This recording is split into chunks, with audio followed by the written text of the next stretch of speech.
इस कहानी का आगाज तुर्की के शहर मार्दीन से होता है और साल 1915 का है। ये वो वक्त था जब जंग अजीम अव्वल अपने उरूज पर थी। हर तरफ जंग का माहौल था। इसी शहर में हमें रेहान नाम का एक लोहार दिखाया जाता है। रेहान को पूरा यकीन होता है कि अब जंग का असर इन पर भी पड़ने वाला है। इसलिए वो अपने साथ काम करने वाले लड़के लियोन को शहर के हालात पर नजर रखने को कहता है। इसके बाद जब वो अपनी जुड़वां बेटियों को स्कूल से लेकर वापस लौट रहा होता है तो रास्ते में उनसे बातें करते हुए आसमान में एक सफेद परिंदे को देखता है और कहता है कि ये किसी बहुत बड़े सफर की निशानी है। रात को खाने की मेज पर पूरी फैमिली जंग के हालात पर बात कर रही होती है, क्योंकि रेहान को फौज में भर्ती किए जाने की फिक्र है। दरअसल नए कानून के मुताबिक 15 साल से ऊपर के तमाम मर्दों को जंग में भेजा जा रहा है। आर्मी सबको जबरदस्ती भर्ती कर रही है। तभी अचानक दरवाजे पर कुछ फौजी आते हैं जो रेहान को अपने साथ चलने को कहते हैं। रेहान पैसे देकर बचने की कोशिश करता है, लेकिन जंगी हालात की मजबूरी में फौजी उसे जबरदस्ती पकड़कर ले जाते हैं। उसे अपनी फैमिली छोड़कर एक अनजान सफर पर जाना पड़ता है। कुछ ही देर बाद बहुत से आम लोगों को हथियारबंद फौजियों के दरमियान पैदल चलाया जाता है। उन्हें जंग की बजाय सड़कों पर मजदूरी के लिए भेज दिया जाता है। रास्ता बहुत लंबा और पथरीला है। दिन रात पत्थर तोड़ने और सड़क बनाने का काम लिया जाता है। जो थक कर या बीमार होकर गिर जाते, उनके हालात बहुत खराब हो जाते। एक दिन रेहान देखता है कि औरतों, बच्चों और बूढ़ों की एक लंबी कतार गुजर रही है, जिन्हें कैद किया गया है। ये जंग की वजह से बेघर हो चुके थे। रेहान उनमें से गिरी हुई एक लड़की को उठाने की कोशिश करता है, लेकिन गार्ड्स उसे सख्ती से रोक देते हैं। शाम को एक छोटा बच्चा आता है जो कैदियों से बिछड़ गया था। रेहान उसे खाना देना चाहता है, लेकिन गार्ड को देखते ही बच्चा डरकर भाग जाता है। इस तरह मुश्किल मजदूरी के दरमियान पूरा 1 साल गुजर जाता है। लोगों की हालत दिन ब दिन खराब होती जाती है। एक दिन काम करते हुए एक मजदूर बुखार और थकन से गिरकर मर जाता है, जिसे देखकर सब सदमे में आ जाते हैं। रेहान अपने साथी के साथ उसे दफनाता है। रात को एक ऑफिसर कैंप में आता है और शर्त रखता है कि अगर वो नए कवानीन मान लें तो आज़ाद कर दिए जाएंगे। कुछ लोग अपने बच्चों की खातिर मजबूरी में शर्तें मान लेते हैं। अगली सुबह बाकी लोग देखते हैं कि कैंप खाली है और गार्ड्स जा चुके हैं। वो सब खाने की तलाश शुरू कर देते हैं। लेकिन अचानक फौजियों का एक नया ग्रुप वहां आता है। उनके पास कैंप खत्म करने के अहकामात थे। सबको पकड़कर दूर पहाड़ियों में ले जाया जाता है। वहां उन्हें खाई के पास दीवार की तरफ मुंह करके खड़ा किया जाता है। हुक्म मिलते ही कुछ लोग कैदियों को मारने लगते हैं। रेहान की बारी आती है तो उसे मारने वाला आदमी, जिसका नाम मोहम्मद था, हिचकिचाता है। वो जानबूझकर ऐसा वार करता है कि रेहान की जान बच जाए। वो सिर्फ जख्मी होता है। मोहम्मद चुपके से उसे दूसरी लाशों के बीच छुपा देता है। शाम को जब सब चले जाते हैं तो रेहान बेहोशी से जागता है। मोहम्मद वापस आता है, उसकी रस्सियां काटता है, पानी पिलाता है और दोनों पहाड़ों के रास्ते भाग निकलते हैं। अगले दिन उनका सामना डाकुओं के एक ग्रुप से होता है। मोहम्मद उन्हें बताता है कि उनके पास कुछ नहीं है। वो रेहान के गले की चोट देखकर समझ जाते हैं कि वो हमेशा के लिए गूंगा हो चुका है। वो जख्म पर पट्टी बांधने का मशवरा देकर आगे बढ़ जाते हैं। मोहम्मद उन डाकुओं के साथ जा मिलता है, क्योंकि अकेला जिंदा रहना मुश्किल था।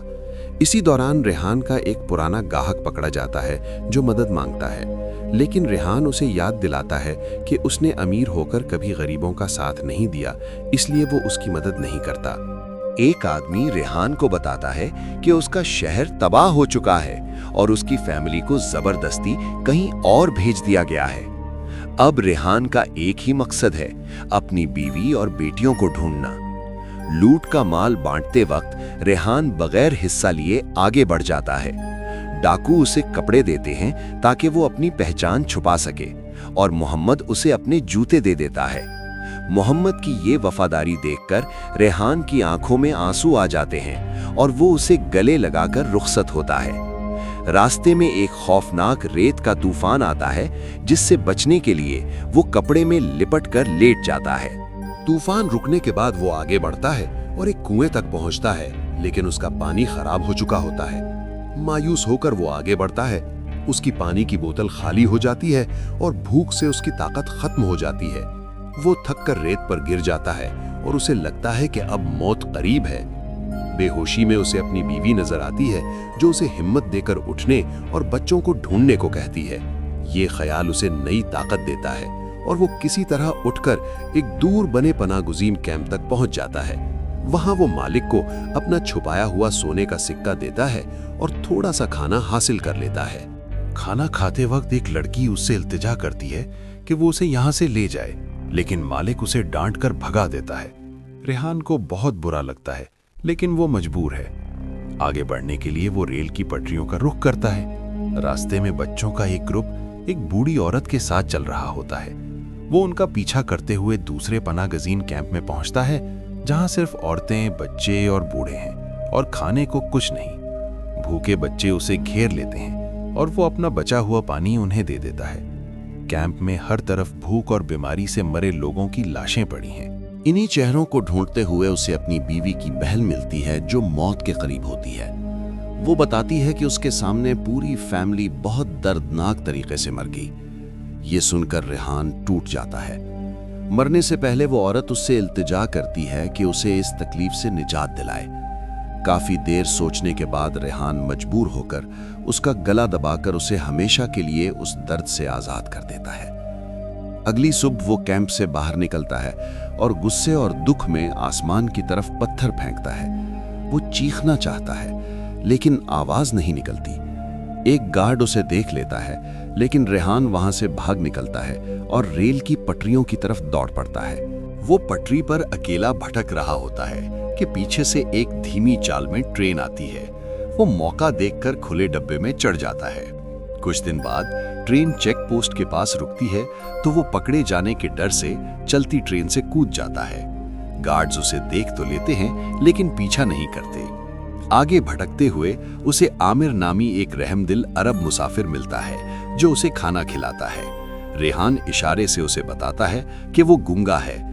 आमिर उसकी मदद करने का वादा करता है और उसे फौजी चेक पोस्ट से बचाकर अपनी साबुन की फैक्ट्री में ले जाता है, जहां पहले से कुछ बेघर लोग रहते हैं। रेहान वहां काम करने लगता है। नवंबर 1918 में जंग-ए-अजीम अव्वल खत्म हो जाती है और निजाम टूटने लगता है। आमिर फैक्ट्री के दरवाजे और भी परेशान लोगों के लिए खोल देता है। एक दिन रेहान चार्ली चैपलिन की फिल्म देखता है, जिसमें बाप बेटी का प्यार देखकर उसे अपनी बेटियों की बहुत याद आती है। फिल्म खत्म होने पर वो अकेला बैठा रह जाता है। तभी उसका पुराना साथी लियोन मिलता है, जो उसे गले लगाकर खुशखबरी देता है कि उसकी दोनों बेटियां जिंदा हैं, क्योंकि उसकी बीवी ने उन्हें एक महफूज खानदान के हवाले कर दिया था। लेकिन लियोन को नहीं पता कि इसके बाद उनका क्या हुआ। रेहान बेटियों की तलाश शुरू कर देता है। वो डायरी में लिखे नाम दिखाकर लोगों से पूछता है, अखबार में इश्तिहार देता है, लेकिन कोई फायदा नहीं होता। वो कई यतीम खानों में जाता है, लेकिन कोई सुराग नहीं मिलता। एक बड़े यतीम खाने की मालकिन उसे पूरे मुल्क के यतीम खानों की फहरिस्त देती है और वो हर जगह जाने का फैसला करता है। वो अपने दोस्तों से अलविदा कहकर फैक्ट्री छोड़ देता है और लंबा सफर तय करते हुए 1922 में लबनान पहुंच जाता है। यहाँ एक पुराने यतीम खाने में उसे दीवार पर अपनी दोनों बेटियों की तस्वीर नजर आती है। यतीम खाने की मैडम बताती हैं कि दोनों बहनें जिंदा हैं, लेकिन कुछ अरसा पहले यहाँ से जा चुकी हैं। एक उस्तानी बताती है कि वो बेहतर जिंदगी की तलाश में क्यूबा चली गई हैं। क्यूबा बहुत दूर है और रेहान के पास इतने पैसे नहीं हैं। वो समंदरी जहाज पर मजदूरी करने की शर्त पर सवार हो जाता है। लंबे सफर के बाद जब क्यूबा का समंदर दिखता है, तो उसे उम्मीद होती है कि वो बेटियों के करीब है। हवाना की गलियों में वो एक नाई की दुकान पर पहुंचता है, जहां उसे बताया जाता है कि दोनों लड़कियां 6 माह पहले अमेरिका जा चुकी हैं। नाई उसे एक बिजनेसमैन एलेट मैन का कार्ड देता है, जिसके पास लड़कियां काम करती थीं। नाई अमेरिका में उनका पता पूछता है, लेकिन पता चलता है कि वो वहां से भी जा चुकी हैं। रेहान मायूस हो जाता है, लेकिन अमेरिका जाने का फैसला करता है। नाई बताता है कि गूंगे और बीमार लोगों के लिए अमेरिका जाना मुश्किल है। वो स्मगलरों के जरिए कश्ती से जाने का मंसूबा बनाते हैं। रेहान पैसे जमा करने के लिए सड़कों पर मजदूरी करता है। एक दिन वो उस आदमी को पीटता है जिसने उसकी बेटी को ठुकराया था और उसका बटुआ छीन लेता है। इन पैसों से वो स्मगलरों की कश्ती पर सवार होकर फ्लोरिडा पहुंच जाता है। अमेरिका पहुंचकर वो रेल के जरिए मिनेसोटा जाता है और एल्टमैन से मिलता है, लेकिन बेटियों का कोई पता नहीं चलता। फिर वो नॉर्थ डकोटा में रेल की पटरी बिछाने का काम करता है। वहां एक औरत को बचाते हुए मजदूर उसे बुरी तरह पीटकर बर्फ में बेहोश छोड़ देते हैं। बेहोशी में बेटियों की आवाज सुनकर वो बेदार होता है और एक बस्ती तक पहुंच जाता है। लोग उसे बताते हैं कि करीब की बस्ती में कुछ यतीम हैं। बर्फीले पहाड़ों को उबूर करते हुए वो एक छोटे से शहर पहुंचता है और एक लंगड़ाती हुई औरत को देखता है। वो उसके पीछे जाता है और वो औरत मुड़कर उसे पहचान लेती है। ये उसकी बेटी होती है। बेटी बताती है कि सफर की मुश्किलात की वजह से उसकी जुड़वां बहन हाल ही में मर गई है। ये सुनकर रेहान टूट जाता है, लेकिन बेटी उसे संभालती है। आखिर में वो दोनों मरने वाली बेटी की कब्र पर जाते हैं और फिर साथ मिलकर एक नए सफर पर निकल जाते हैं।